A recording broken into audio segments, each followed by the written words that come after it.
Երեք հմեկ էին նայում, ասում էին, որ Հայաստանը շատ զարգացած երկիր է։ Պատմում են, որ Շվեյցարիային տվել անցել է։ Ասում էին, աղքատություն չկա էլ, ոչ մեկ էլ խոպան չի գնում,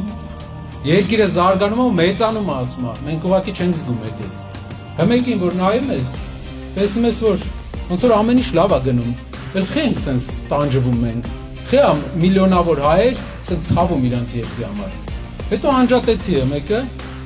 ու սկսեցի բոլորին զանգել հարցնել դուք ոնց եք մտածում։ Հայ ընկերներին զանգեցի Գեղարքունիքի մարզից։ Ասեցին, դե ոնց ասենք, յուղի տղամարդկանց 90%-ը ստեղ չի։ Գործ չկա։ Եթե այդքան ամեն ինչ լավ է, ինչու են մարդիկ Հայաստանից գնում։ Ինչու է Գեղարքունիքի մարզը, ինչու է Գավառը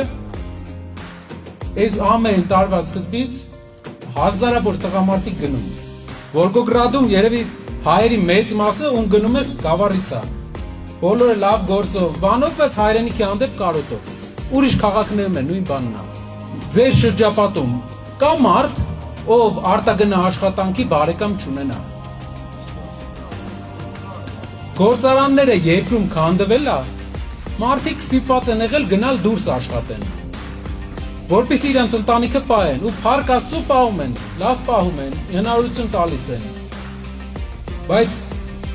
մեր երկրի համար, որպեսզի այդ մարդիկ մնան մեր երկրում, որպեսզի երկիրը շարունակի ապրել, համայնքները շարունակեն ապրել, մեզ պետք է վերականգնենք այդ պոտենցիալը, ինչ որ ունեցել ենք, վերականգնենք այդ գործարանները, ինչ որ ունեցել ենք։ Եթե մենք ապագա ենք տեսնում Հայաստանի համար,